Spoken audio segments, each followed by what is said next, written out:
자, 이제까지 이제 로마서 1장을 6번에 걸쳐서 제가 강의를 했습니다. 사도 바울은 특별히 1장 18절부터 32절에서 모든 사람이 죄를 지었다 그렇게 선포를 했어요. 한 사람도 예외 없이 모든 사람이 죄를 지었고, 그렇기 때문에 모든 사람이 하나님의 진노하에 있다. 그 진노는 어떤 변덕스러운 분노가 아니라 하나님의 공의로운 심판이라 그랬습니다. 공의로운 심판하에 있는데, 이미 모든 인간이 죄를 지었기 때문에 로마서 1장 32절에 모든 사람은 사형 이미 언도를 받았다, 사형 선고를 받았다. 바울은 그렇게 이야기를 했습니다. 로마서 전체를 계속 읽어보면은 의인은 없나니 하나도 없다고 이야기하고 있고, 모든 사람이 죄를 범하였음에 하나님의 영광이 이르지 못했다고 그렇게 말씀하고 있습니다. 그래서 인간의 철저한 절망적인 상태를 이야기한 이후에 하나님의 사랑에 대해서 이야기했죠. 그죠? 이제 하나님의 사랑에 대해서 이야기할 거예요. 그런 인간을 구원하시기 위해서 하나님이 외아들을 인간의 몸으로 보내주셨고, 그 외아들이신 예수님은 우리를 구원하시기 위해서 자신의 생명을 십자가에서 주셨다. 그래서 모든 사람은 예수님이 필요하고 예수님이 돼야 죄 사함 받고 구원받는다. 이것이 이제 로마서 1장과 또 로마서 전체의 주제입니다. 또 우리 기독교 복음의 주제라고 말을 할 수가 있겠어요. 자, 이 모든 사람이 죄를 지어서 하나님의 진노하에 있다 이렇게 바울이 선포를 했습니다. 하나님이 말씀하신 거죠, 바울을 통해서.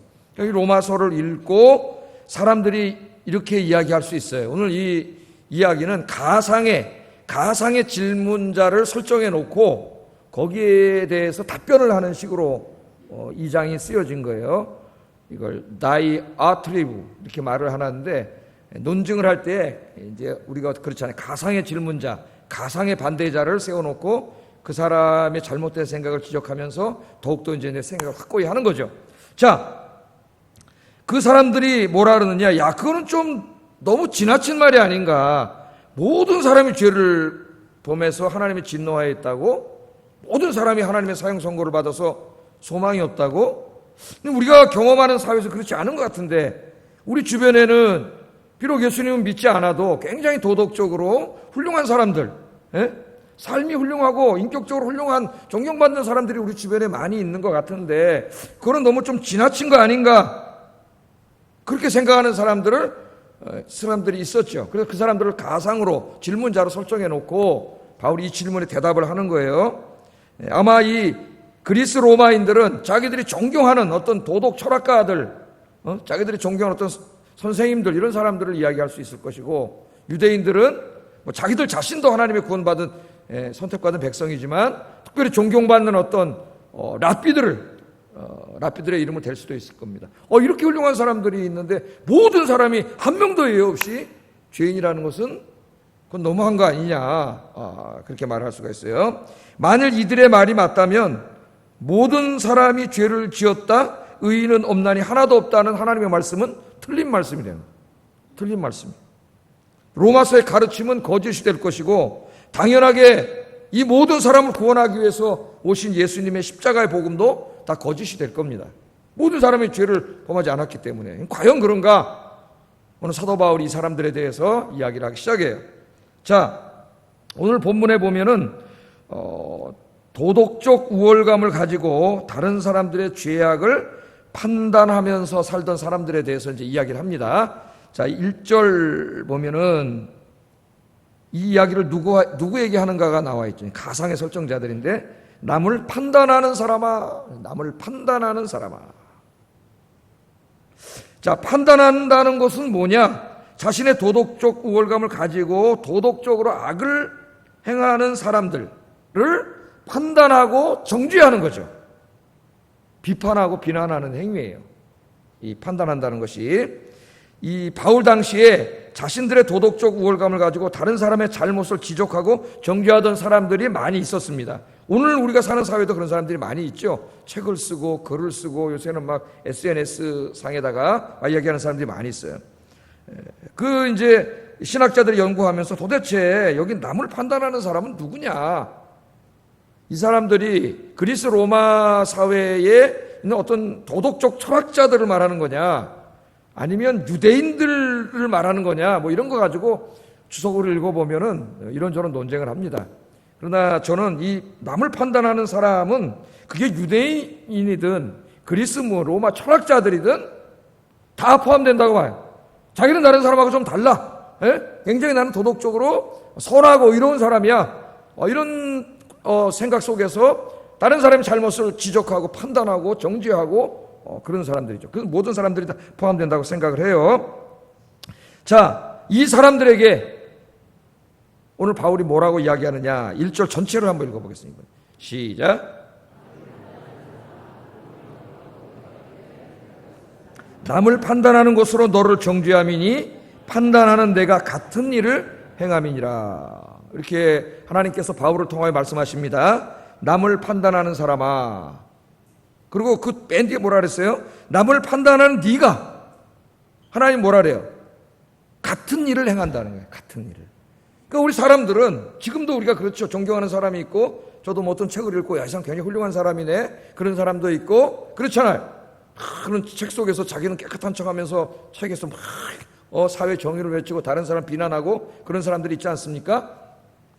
자, 그런 사람들, 그래서 다른 사람들로부터 존경을 받는 사람들인데 그런 사람들이 사람들은 모르지만 우리는 모르잖아요. 그 사람들 뒤에서 무슨 짓을 하는지는. 하나님은 다 알고 계시잖아요. 맞습니까? 알고 계세요? 모르고 계세요? 잘 모르세요? 하나님은 다 알고 계시지. 예? 하나님은 다 보고 계시잖아요. 하나님이 보시니까 그 굉장히 선하고 도덕적이고 훌륭하다고 생각하는 자기를 과시하는 그 철학자들, 그런 사람들이 다 사람들이 안 보는 은밀한 곳에서는 자기들이 욕하는 사람들과 똑같은 짓을 하고 산다는 거예요. 오늘 성경이 그렇게 얘기하잖아요. 그러므로 네가 다른 사람들의 악행을 비난할 때 너도 똑같은 일을 하기 때문에 사실은 그 비난이 누구를 향해서 비난하는 거나 마찬가지라는 거예요. 너한테, 너 자신한테. 정죄를 했어요. 유죄 판결을 내렸어요. 저런 사람들은 벌을 받아야 된다 그랬어요. 근데 자기가 그 일을 해. 그러면 자기가 자기를 정죄한 게 되는 거잖아요. 예? 결국. 그런 얘기를 여기 하는 거예요. 같은 일을 행한다. 그러므로 모든 사람은 죄인이다. 하나님 앞에 의인은 없다. 하나님 그렇게 선언을 합니다. 자, 이 바울과 동시대의 사람 중에 세네카라고 하는 사람이 있어요. 세네카. 이 사람은 좀 대표적으로 한번 얘기를 해보겠어요. 왜냐하면 그 시대 스토아 철학자로서 로마 황제 네로의 정치적인 스승입니다. 황제를 가르쳤던 스승이에요. 스승이고 도덕 철학자로서 모든 사람들에게 존경을 받던 스토아 철학자예요. 이 세네카가. 여러분도 아마 잘 아실 거예요. 네로의 황제로 유명하고 또 우리 사도행전 18장 12절에 보면은 이 바울이 고린도에 가서 전도할 때에 그 고린도의 총독으로 부임해 와서 바울을 구해주는 사람이 있어요. 갈리오라고 하는 이 로마 총독인데 이 갈리오가 세네카의 동생입니다. 친동생이에요. 이 세네카는 갈리오의 형으로도 또 우리 성경 우리 수요일날 공부했었죠. 사도행전 공부할 때 배웠는데 그 유명한 그런 사람입니다. 하여튼 훌륭한 사람이에요. 존경받는 그런 사람입니다. 자, 이 세네카는 당대 철학자로서 또는 정치가로서 사람들은 이렇게 살아야 된다 하는 어떤 도덕적 기준을 제시했던 사람이에요. 그래서 사람들은 맨 처음에 세네카의 강의를 듣거나 그의 책을 읽고 세네카를 굉장히 존경했습니다. 도덕적으로 우리와는 다른 훌륭한 사람으로 굉장히 존경을 했어요. 그러나 나중에 이 세네카가 사람들에게는 그렇게 말했지만 그렇게 강연을 하고 가르쳤지만 자기는 전혀 다른 삶을 사는 그런 부끄러운 모습이 사람들에게 발각됐어요. 발각됐습니다. 그래서 말년의 인생은 사람들로부터 굉장히 위선자요 거짓의 사람으로 비난을 받았고 죽은 이후에도 위선자로 그렇게 비난을 받고 있어요. 자, 한 가지 예를 들어보겠습니다. 이 세네카는 스토아 철학자로서 공적으로는 인간의 부를 멸시했습니다. 그런 책도 써 강연을 했어요. 그러나 정작 자신은 어떻게 살았느냐? 그럼 자신도 부를 다 멸시하고 그런 돈에 재물에 관심 갖지 않고 살았느냐? 그렇게 살아야 되잖아요. 자기는 그렇게 살지 않았어요. 자기는 영국에 가가지고 고리대금업을 했습니다. 고리대금업을 해가지고 비싼 이자를 주고 돈을 빌려주고 이자를 받아 먹어가지고 그 가난한 소민들의 이 피를 빨았죠. 그렇게 그 재산을 엄청나게 모았어요. 엄청나게 부자입니다. 이 사람이. 강연은 어떻게 했어요? 고리대금업 하면 안 됩니다. 비싼 이자 받아보면 안 됩니다. 어려운 사람들 힘들게 하면 안 됩니다. 그 재물에 욕심을 내면 안 됩니다. 이렇게 자기는 철학적으로 떠들어댔지만 자기는 뒤에서 고리대금업을 하면서 엄청난 돈을 벌었는데, 버트란트 러셀의 그 서양 철학사 책을 읽어보면은 이때 이 사람이 모은 돈이 대략 추정하면은 자기 시대 돈으로 한 1200만 불 정도 된다래요. 그럼 러셀 시대에 1200만 불이니까 요즘 세대로 하면 아마 환산하면 몇천억 정도 될 겁니다. 어마어마하게 많은 돈을 벌었죠. 자기는 자기가 이야기하고 가르치고 주장한 대로 자기는 살지 않고, 자기는 전혀 뒤에 가서는 자기는 다 그런 일을 행하고 산 거예요, 이 세네카라는 사람. 그래서 언행 불일치의 위선자요 거짓의 사람으로 사람들에게 지금까지 비난을 받고 있습니다. 비난을 받고 있습니다. 사도 바울과 이 세네카는 동시대 사람이에요. 동시대 사람. 성경에는 바울과 세네카가 만나서 대화를 나눴느냐 하는 역사적인 사료는 없습니다. 그런데 많은 사람들은 두 사람이 어떤 형태로든 교류가 있었을 것이라고 생각을 하고, 어떤 사람은 가상의 편지까지 쓴 적이 있어요. 두 사람이 이렇게 교환했을 법한 가상의 편지도 썼는데, 사도행전에 보면은 사도 바울이 전도를 하다가 이 세네카는 아니지만은 스토아 철학자들, 또 에피쿠로스 철학자들을 만나서 그들과 논쟁을 하면서 복음을 증거하는 게 사도행전에 나오죠. 만남이 있었습니다. 그런 사람이었다는 거예요. 자기는 남을 욕하고 사람은 이렇게 살아야 된다고 가르치면서 굉장히 존경을 받았지만, 뒤에 가서는 거짓으로 살았던 사람의 대표적인 사람이 이 시대의 세네카. 제가 왜 세네카를 말하느냐, 이 시대에 제일 존경받는 사람이 이 모양이었다 이거예요. 사람들은 그를 존경했지만 하나님은 다 그 사람을 알아요. 남을 판단하고 살았지만 자기는 다른 사람이 하는 것 똑같은 일을 행한 사람이라는 거예요. 요즘 우리나라에도 세네카 같은 한 사람 때문에 온 나라가 시끄럽습니다.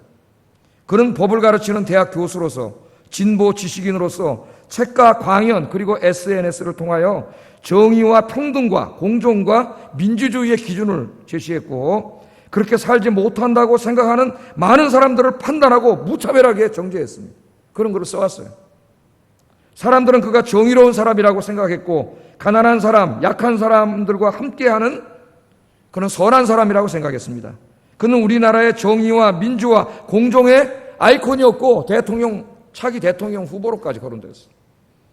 그러나 최근 그의 삶의 행적이 드러나면서 그가 자신이 말한 것과는 다르게 거짓의 사람이었음이 밝혀지고 있습니다. 그는 가난한 젊은이들 아끼고 사랑하고 그들 편인 척 했지만, 정작 가난한 학생들이 받아야 할 장학금을 가로채 자기의 자녀들이 받게 했습니다.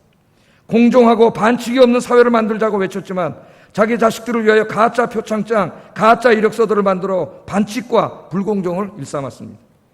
입으로는 자본주의의 불평등을 비판하고 사회주의적 평등이 실현되는 정의로운 사회 건설을 외쳤지만, 자신은 사람들이 보지 않는 은밀한 곳에서 자본주의의 최첨단 재테크 기술인 사모펀드를 통해서 재산을 증식하고 있었습니다. 그는 불의와 반칙을 행하는 사람들을 판단하고 정죄했지만, 자기 역시 자신이 비판했던 사람들이 행했던 부끄러운 일들을 어쩌면 그들보다 더욱더 뒤에서 은밀하게 행하고 살았습니다. 오늘 우리 사회에 자기가 도덕적으로 굉장히 선하고 의로운 사람임을 자처하는 그런 사람들 중에 거짓의 사람들이 너무 많습니다. 우리는 청문회 때마다 그동안 사회의 여러 분야에서 정의롭고 깨끗한 사람으로 존경받던 사람들이 실제로는 불의와 반칙을 일삼는 거짓의 사람들이라는 것을 알게 됩니다. 깨끗하게 살아온 사람이 없어요. 장관 좀 해달라 그러면 아무도 안 나온답니다. 자기의 부끄러운 삶이 다 드러나니까. 이제까지는 책을 쓰고 강연을 하고 글을 쓰면서 굉장히 좋은 얘기를 많이 했어요. 그런데 청문회 나오면 자기 삶이 다 드러나요. 자기의 부끄러운 삶이. 거짓이죠. 거짓으로 사는 거예요. 거짓으로. 모든 사람이, 우리는 생각하잖아요. 야, 저 사람 굉장히 훌륭한 사람인데, 아니, 훌륭한 사람이 이렇게 많은데, 교회 밖에 굉장히 도덕적인 사람이 많은데, 왜 하나님은 모든 사람이 죄를 졌다고 이야기하시는가? 오늘 하나님이 이야기합니다. 다 거짓이라는 거예요, 거짓. 그 사람들도 사람들이 보지 않는 데서는 다 같은 행동을 하고 있기 때문에 사실은 위선자이기 때문에 더 사악한 죄인들이라는 거예요. 하나님 그렇게 말씀합니다. 그러면 유대인들은 어떻습니까? 유대인들은 자기들이 하나님의 선택받은 백성이라고 주장하면서 로마서 1장에서 바울이 지적한 이방인들의 죄악을 비판했어요. 특별히 유대인들 중에서도 바리새인이라고 하는 사람들은 더욱더 자기들을 의인이라고 주장하면서 다른 사람들의 죄를 비판했습니다. 사람들은 바리새인들을 다 존경했어요. 우리는 바리새인들이 위선자라는 걸 이제 알고 있지만 그 당시에는 아니에요. 그 당시에 유대인들이 제일 존경하고 우러러봤던 사람이 바리새파 사람들이에요. 그런데 하나님이신 예수님이 이 땅에 오셨잖아요. 인간의 몸을 입고 오셨잖아요. 그분은 그들의 은밀한 행위를 다 아시잖아요. 예수님이 바리새인들을 보고 뭐라 그러셨어요? 마태복음 23장 27절 한번 읽어보겠습니다. 시작.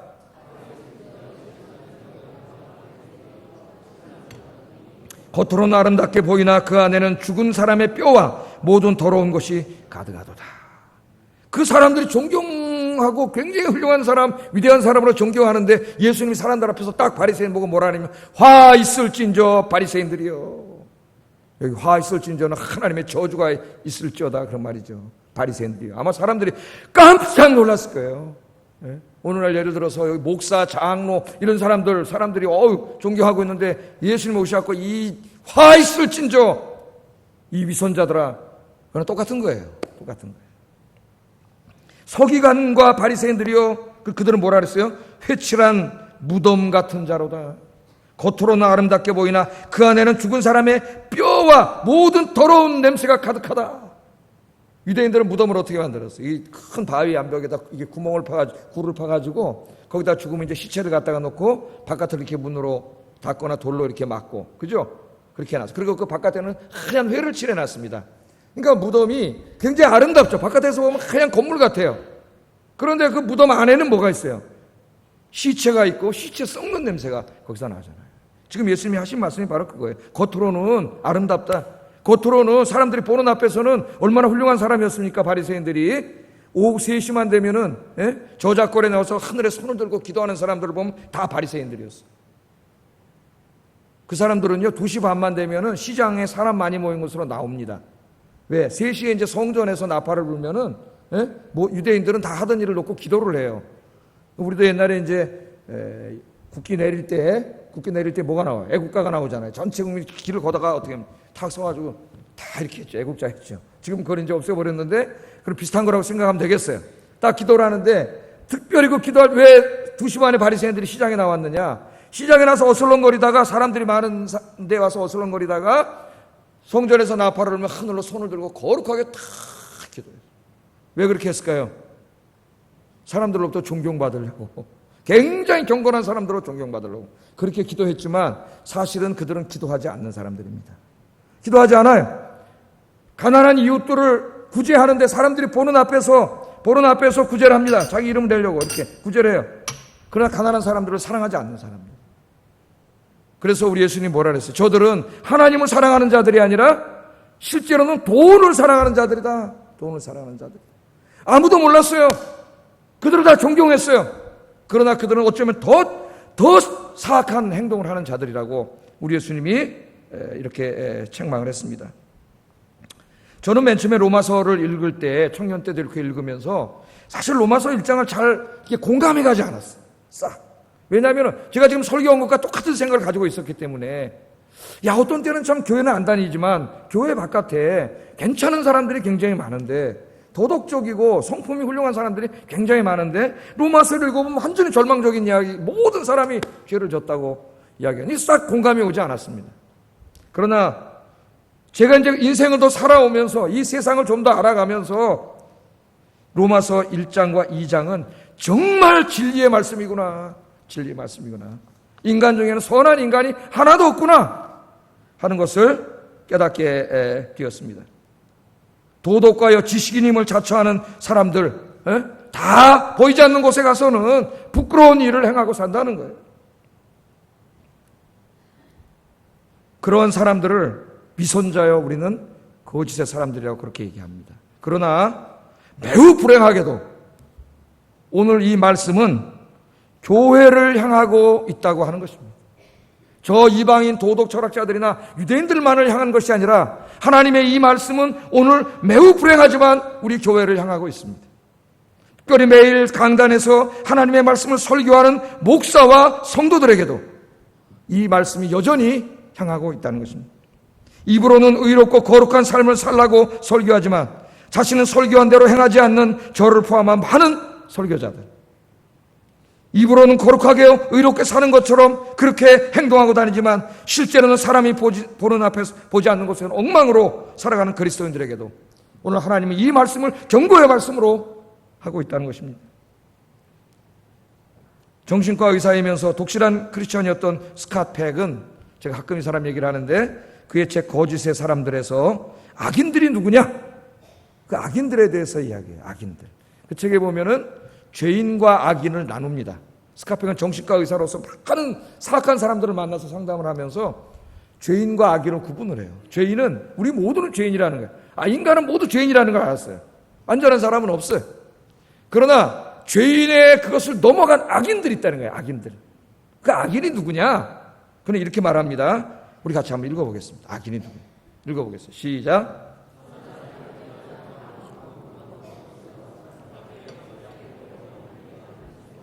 네. 선한 사람이 되고자 하는 마음은 눈꽃만큼도 없으면서 사람들에게 선하게 보이려고 하는 일에만 힘쓰는 사람, 그 사람이 악인이라는 거예요. 악인. 네? 우리 인간이 죄를 지면 죄에 대한 양심의 가책이 있고 그래도 죄를 뉘우치고 회개하고 내가 조금이라도 더 좋은 사람이 되어야 되겠다 하는 그런 마음이 있어야 되는데, 이 악인들은 진짜 자기 자신을 쳐서 복종시켜서 이 사람 앞에, 하나님 앞에 선한 사람이 되고자 하는 그런 마음은 눈꽃만큼도 없어요. 그런데 뭐에만 관심을 가져요? 위선을 하고 거짓을 해가지고 다른 사람들이 보기에 선하고 의로운 사람으로 보이고 싶은 그런 마음만 가득하다는 거예요. 위선자죠. 거짓말쟁이죠. 네? 이런 사람들은 스캇 팩이 치유를 해보니까 치유가 되지 않아. 이런 사람들은 치유해서 건강한 사람으로 만들기가 너무나 힘들다는 거예요. 너무나 힘들어요. 그리고 나중에는 그런 사람들 중에 정말 귀신이 들린 사람들이 많이 있음을 알게 됩니다. 사탄의 역사를 받는 사람들.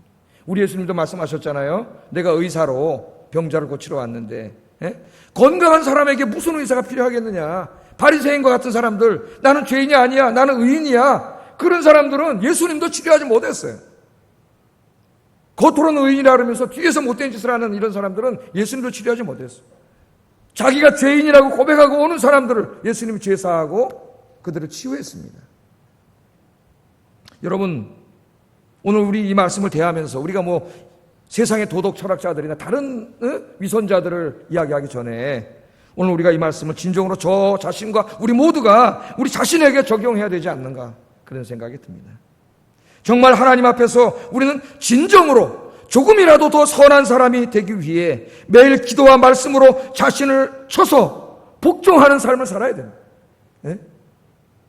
바울처럼 날마다 자신의 부끄러운 옛모습을 십자가에 못 박아 장사 지내고 하나님의 형상을 조금씩 회복해 나가기 위해 가슴을 치는 사람, 자신의 조그만 죄악에도 몹시 괴로워하고 고통스러워하면서 하나님 앞에 철저히 회개하고 하나님과 사람 앞에 조금이라도 의롭고 선한 사람이 되기 위해서 몸부림치는 사람, 진실한 사람, 정직한 사람, 그런 사람들이 되시기를 주의 이름으로 축복합니다. 난 그게 진짜 그리스도인이다, 그렇게 생각이 들어요. 자, 바울이 계속 이야기합니다. 다른 사람들을 판단하고 정죄하면서 자신 역시 보이지 않는 은밀한 곳에서 똑같은 일을 하는 사람들은 모르잖아요. 바울이 뭐라 그래요? 그걸로 끝나지 않는다는 거예요. 그 모든 것을 보고 있는 분이 계셔. 그분이 누구세요? 하나님이세요. 하나님. 그 사람들에게는 하나님의 심판이 있다, 그렇게 말을 합니다. 2절 읽어보겠습니다. 시작.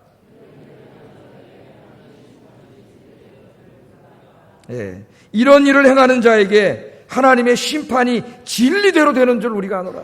여기 진리대로는 그 사람들이 행한 것을 다 알잖아요, 하나님은. 그러니까 그 사람이 행한 것에서 조금 더 공의에서 치우침 없이 그대로 그 사람이 행한 것에 그대로 상응하게 하나님의 심판이 있다, 그렇게 말씀을 하는 거예요. 이 도덕과 힘을 자처하는 사람들은 사람들에게만 들키지 않으면 된다고 생각합니다. 세네카처럼 들키기 전까지는 자기는 완전한 사람이라고 그렇게 떠들며 사는 거죠. 물론 어떤 사람은 자신의 위선과 거짓을 끝까지 숨겨서 사람들로부터 존경과 사랑을 받고 살다가 죽는 사람도 있어요. 그러나 여러분, 그것으로 끝나는 게 아니에요. 그것으로 절대 끝나지 않습니다. 사람들은 속일 수 있지만 하나님은 속일 수 없어요. 우리의 인생은 이것이 다가 아닙니다. 우리가 이 땅에 사는 100년도 안 되는 이 삶이라고 하는 것은 하나님의 영혼의 삶 속에서 점도 안 되는 매우 짧은 인생일 뿐이에요. 내세가 있습니다. 영혼이 있습니다. 우리의 내세와 영혼은 우리가 살고 있는 아주 짧은 우리의 인생을 통해서 결정되어진다는 걸 우리가 알아야 돼요. 하나님은 속일 수 없어요. 우리가 은밀하게 행하는 모든 부끄러운 죄악들이 하나님 앞에서 다 드러나요. 그래서 그대로 공의의 하나님이 우리가 행한 그 죄악 그대로 공의로 우리를 심판하십니다. 예수님께서 이렇게 말씀하셨어요. 누가복음 12장 1절 3절 한번 읽어보겠습니다. 시작.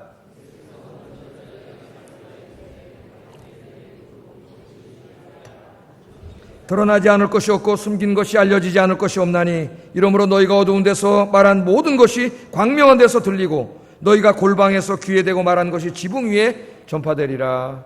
아멘. 바리새인들을 향해서 말한 거예요. 예수님은 다 알죠. 저 사람들이 뒤에서 무슨 짓을 하고 다니는지. 그런데 사람들은 다 속고 있어요. 훌륭한 사람이라고 생각하고 있어요. 네?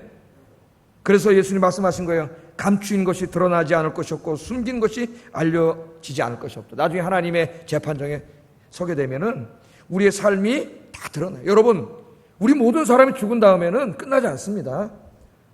이제 내세가 있는데 영원한 내세에는 삶이 나뉘어요. 하나님의 축복의 땅인 하나님의 나라에 들어가서 사느냐, 그렇지 않으면 지옥 형벌을 영원히 받고 사느냐, 이것이 나뉘게 돼요. 그것을 나누는데 하나님은 공의로운 하나님이시기 때문에 뭐로 해요? 하나님의 재판이 있어요. 공의의 재판. 하나님의 재판을 받습니다. 우리가 하나님의 재판을 받을 때 우리의 한평생이 재판의 자료가 되는 거예요. 한평생. 내가 하나님 앞에 살아왔던 한평생, 내가 하나님 앞에서 말해왔던 모든 말들과 생각과 행위들이 다 하나님 앞에 재판을 받습니다. 그런데 오늘 하나님 뭐라 그래요? 이 땅에 살 때는 사람들을 속였어. 어떤 사람은 사람을 10명을 죽이고도 아직까지 붙잡히지 않는 사람이 있어요. 예? 붙잡히지 않았어요. 그것으로 끝나지 않는다는 거예요. 하나님 앞에 서면 그 사람이 행한 범죄가 하나님 앞에 다 싹 다 보이는데, 심지어는 말한 것까지 다 하나님이 틀어놓으시는데 사람들 귀 속에다 대고, 여기 지금 그 말이죠. 골방에 숨어가지고 귀 속에다 대고 서서서서 남을 비방하고 욕하고 험담하고 이렇게 소곤소곤 한 말들이 어떻게 들린다고요? 성경 그대로 보세요. 지붕 위에서, 예? 지붕 위에서 확성기를 대놓고 크게 하는 소리로 다 들린다는 거예요, 여러분. 여러분, 소곤소곤 한다고 무슨 그게 감춰집니까? 예? 자, 우리끼리 모이자 그래갖고 어디 골방에 모여서 몇 명이 죄 짓는다고 감춰지나요? 이 소근소근 했던 소리를 하나님이 지붕 위에서 전 모든 사람이 들을 수 있도록 다 전파하게 만든다. 그러니까 이게 무슨 말이에요, 결국? 아무것도 숨길 수 없어요, 하나님 앞에. 백일하에 우리의 삶이 다 드러납니다. 그것으로 우리는 재판을 받아요. 이 하나님의 재판에서 유죄 판결을 받는 사람들은 하나님의 축복에 참여하지 못하고 영원한 지옥 형벌을 받게 됩니다. 여러분, 하나님의 심판은 기독교 복음의 핵심이에요. 우리는 하나님의 구원과 사랑만 복음이라고 하는데 하나님의 심판도 이 복음의 핵심이에요. 복음의 핵심. 여러분, 이 땅에 사는 동안 창조주 하나님을 멸시하고 음란과 살인과 교만과 탐욕과 사기와 비방과 시기와 질투와 온갖 악을 행한 사람들, 자신이 가진 권력을 남용하여 힘없고 가난한 이웃들을 억압하고 고통을 준 사람들은 당연히 죄값을 받아야 됩니다. 그래요, 안 그래요? 네? 그런 사람들이 죄값을 받지 않으면은 우리 사회에서 만약 그런 사람 죄값을 받지 않기 때문에 오늘 사회가 이렇게 되는 거예요, 여러분. 네? 그런 사람들이 당연히 죄값을 받는 게 정의예요. 하나님의 정의. 마지막 날 하나님께서는 인간의 역사 속에 벌어진 모든 잘못들을 다 바로잡으십니다. 바로잡으십니다. 네? 이 땅에서는 살인을 하고도 붙잡히지 않은 사람이 있어요. 권력을 남용하고 온갖 못된 짓을 하고도 이 땅에서 편안히 살다 죽은 사람들이 있습니다. 예? 이 땅에서 그 사람들 때문에 억울한 일 당한 사람들, 고통당한 사람들이 너무나 많아요. 예? 이걸 누가 해줄 거예요? 누가?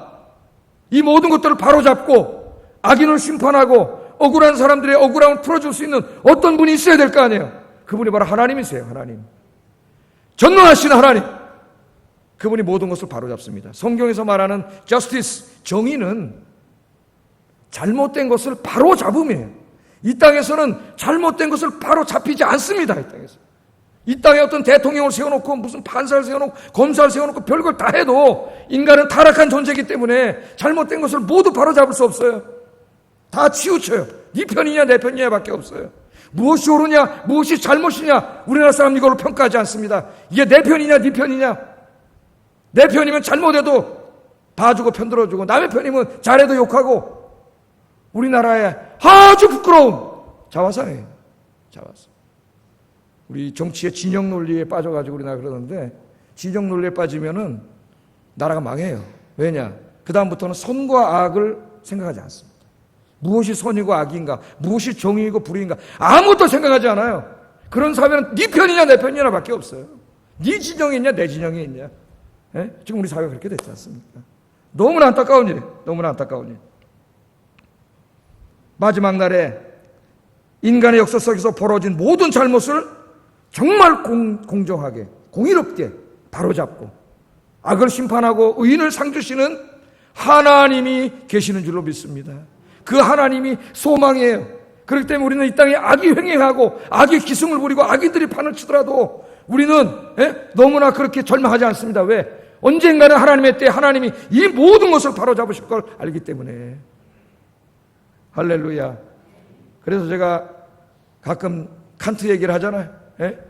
우리 교인들은 칸트를 잘 알아요. 제가 가끔씩 얘기해가지고. 칸트가 자기 철학에서 두 가지를 썼다 그랬죠.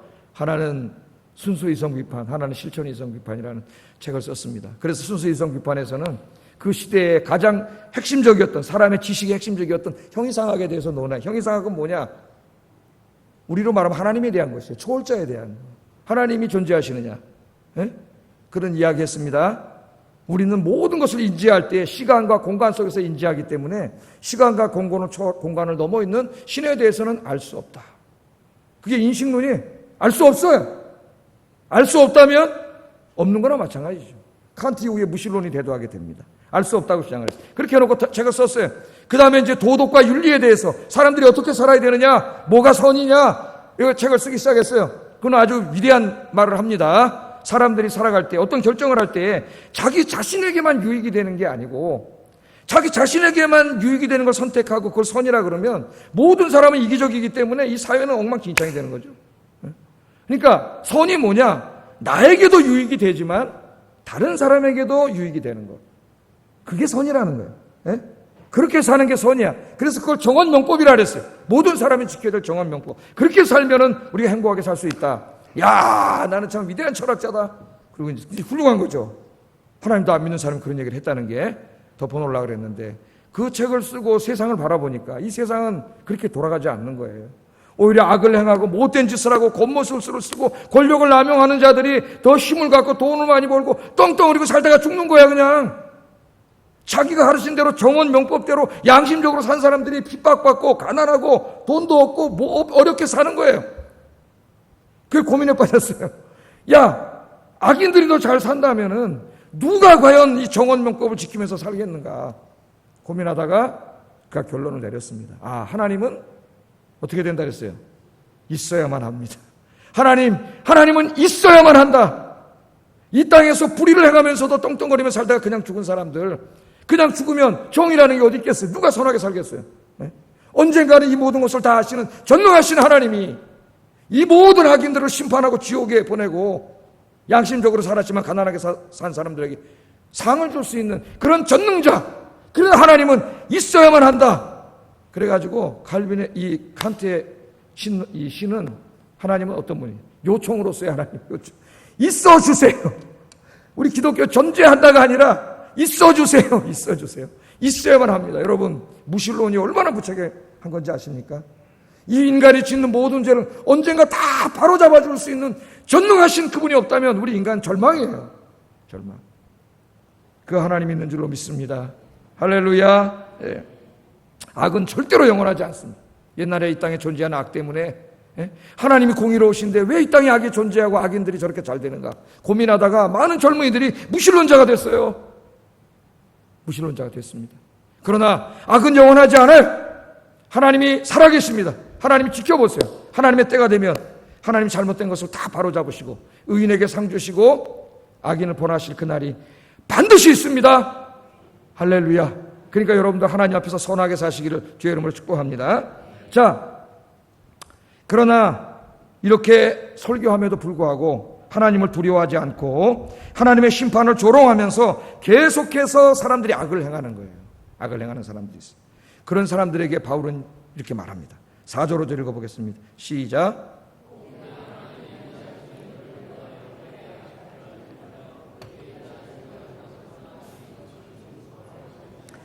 다만 내 고집과 회개하지 아니한 마음을 따라 진노의 날 곧 하나님의 의로우신 심판이 나타나는 그날에 이 말 진노를 내게 쌓는도다. 자, 이 말씀은 이방인 도덕 철학자 아니면 이런 바리새인들에게 적용하지 말고 이 말씀을 어떻게 보면 로마 교인들에게도 초점을 맞추고 있을지 몰라요. 우리에게 적용을 해보자고요. 이 말씀을 우리는 이제 주님의 은혜로 하나님의 진노가 있던 자인데 죄사함 받고 구원 받았잖아요. 우리에게 적용을 해보자고요. 하나님 백성이 됐습니다. 자, 그런데 이제 어느 날 우리가 죄를 졌어요. 여러분, 죄를 지면 어떤 마음이 듭니까? 죄를 한 번도 안 져봐서 모릅니까? 죄를 지면 맨 처음에 두렵습니다. 누가 두려워요? 하나님이 두려워요. 하나님이 벌을 내릴까 봐 두려워요. 제가 옛날에 한번 설교 때 그런 간증을 한 적이 있는데 고등학교 때도 제가 신앙생활을 잘했어요. 근데 어떤 죄를 좀 졌습니다. 죄를 져가지고 버스를 타고 이제 사망강교를 건너가는데 그때 너무 무서웠어요. 내가 지은 죄 때문에 이 버스가 가다가 한강 다리 밑으로 꼭 떨어질 것 같아가지고 하나님이 너무나 두려웠어. 그랬던 생각이 나요.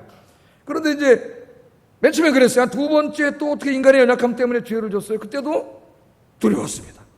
첫 번째는 봐줬는데 두 번째 하나님이 또 나를 심판하면 어떡하지? 두 번째 맞았어요. 근데 아무 일도 벌어지지 않아. 그렇게 하다 보니 인간이 죄를 짓잖아요. 3번, 4번. 저도 약간씩 두려웠는데 두려움의 강도가 약간씩 없어지기 시작해요. 이게 이제 만성화되기 시작하면은 내가 죄를 짓는데도 하나님이 아무 벌을 안 내리시네.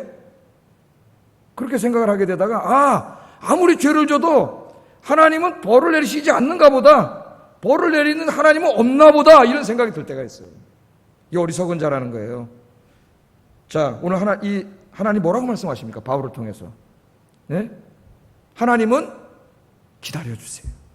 뭘 기다리신다 그랬어요, 지금?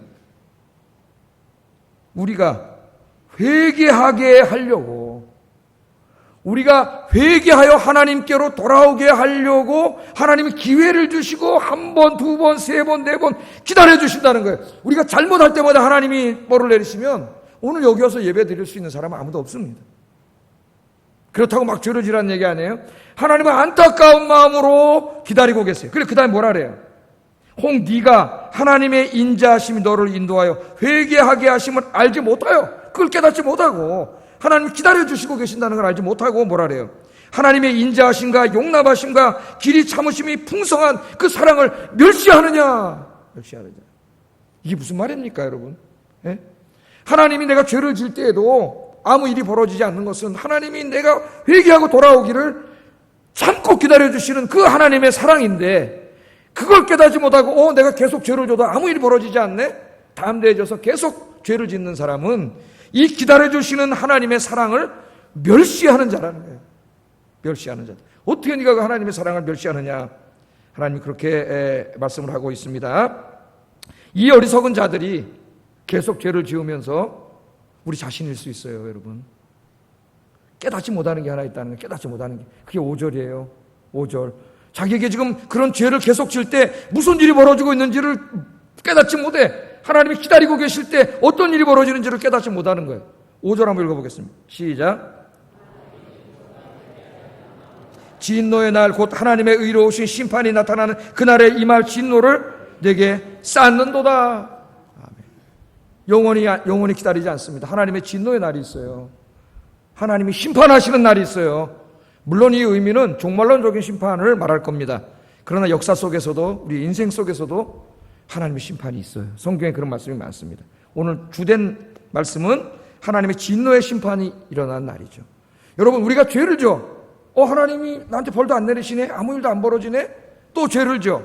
아무 일도 안 일어나는 게 아닙니다. 하나님은 기다려주시지만 그 죄는 없어지지 않아요. 우리가 하나님 앞에 지은 죄는 없어지지 않습니다. 절대로 없어지지 않아요. 우리가 정말 그 죄를 자복하고 애통하고 십자가 앞에 나가 무릎 꿇고 철저하게 회개하지 않는 한 죄는 없어지지 않아요. 죄를 없애는 방법은 정말 죄에 대해서 애통하고 주님 앞에 회개하는 겁니다. 그러면 하나님 용서해 주세요. 이런 사람들, 계속 죄를 짓는 사람들은 죄가 없어지지 않아요. 그거 어떻게 되고 있다 그래요? 진노의 날, 하나님의 심판의 날에 심판을 받는데, 그때 하나님의 심판을 받을 이 진노를 계속 어떻게 하고 하나하나 쌓아가고 있는, 계속 쌓아가고 있는 거예요, 지금. 예? 그 죄를. 하나님은 공의 하나님이기 때문에 하나님의 심판의 날 그 사람이 쌓아놓은 죄에 상응하는 벌을 내리십니다. 상응하는. 그걸 깨닫지 못하는 거예요. 자기가 지금 죄를 쌓고 하나님의 진노를 계속 쌓고 있다는 걸 알지 못해요. 종말론적인 심판이 있습니다, 여러분. 뿐만 아니라 이 땅에서도 하나님이 허용한 죄의 한계를 넘어가면 이 땅에서도 하나님의 심판이 있어요. 그 이 땅에서 심판은 종말론적인 심판이 미리 이 땅에 임하는 거예요. 무서운 거예요. 하나님의 심판이 있어요. 죄를 쌓는 거예요. 죄를 쌓아. 남들을 속이면 뭐합니까? 사람들을 속이면 뭐합니까? 하나님이 다 보고 계신데 그 죄가 하나님 앞에 계속 쌓여가고 있는데, 하나님이 지금 말씀하시는 거죠.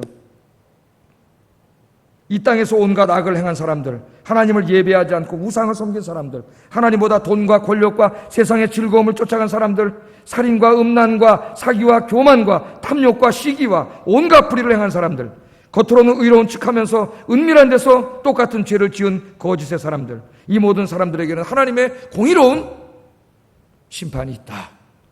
성경 우리에게 그렇게 이야기합니다. 하나님의 심판의 날에 하나님께서는 이 모든 악인들을 심판하시고 모든 잘못된 일을 바로잡으세요.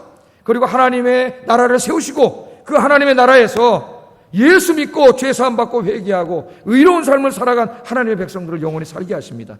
그러나 끝까지 회개하지 않고 하나님의 사랑을 멸시하고 계속 죄를 쌓아온 사람들은, 그 사람들에게는 하나님의 공의의 심판이 있다. 성경은 오늘 그것을 우리에게 이야기하고 있습니다. 여러분, 우리는 얼마나 감사합니까? 여러분 예수님 믿으시죠? 예수 믿고 우리는 다 죄사함 받은 사람들이에요. 하나님이 진노하에 있던 자들인데 이제는 하나님의 축복하에 있는 사람으로 하나님이 이렇게 우리를 구원해 주셨습니다. 그럼에도 불구하고 이 말씀은 우리에게 여전히 유효한 말씀. 그럼 우리는 어떻게 살아야 돼요? 저 몇 가지 기도하고 기도 제목으로 우리 같이 한번 기도하겠습니다. 첫째, 로마서 1, 2장은 진리의 말씀이다. 의인은 없나니 하나도 없다. 아무리 도덕군자, 성인군자라고 하는 사람도 하나님이 보실 때 다 뒤에서 은밀한 죄악을 행하고 있다. 우리는 그것을 깨달아야 됩니다. 모든 사람에게 예수님이 필요합니다. 예수님이 필요하지 않은 사람은 어떤 사람도 없습니다. 10월달은 우리 집중 전도의 달입니다. 내 주변에 있는 사람들, 하나님의 진노하에 있으면서 계속 죄를 짓고 있는 사람들에게 찾아가서 열심히 예수 그리스도의 십자가의 복음을 증거하게 하소서. 첫 번째 기도 제목. 두 번째, 사람 앞에서 선한 척하면서 은밀한 곳에서 악을 행하는 거짓의 사람이 되지 말고 하나님 앞에서, 사람 앞에서 정직하고 진실한 사람이 되게 하소서. 우리의 기도 제목이 되어야 됩니다. 세 번째, 날마다 십자가 앞에 나가서 자신이 지은 죄를 철저하게 회개하고, 이 회개는 입 바른 회개를 말하는 게 아니라 그랬어요. 죄에 대해서 고통스러워하고 자기가 지은 죄를 안타까워 여기고 가슴을 찢는, 마음을 찢는 그 회개예요, 여러분. 자신이 지은 죄를 철저하게 회개하고 오늘부터 죄를 멀리하고 죄는 그 모양이라도 버리고 말씀에 순종해서 의로운 삶을 살게 하소서. 오늘 세 가지 같이 파란색으로 글씨 쓴 게 기도 제목이에요. 눈 뜨고 기도하셔도 됩니다. 같이 기도하겠습니다.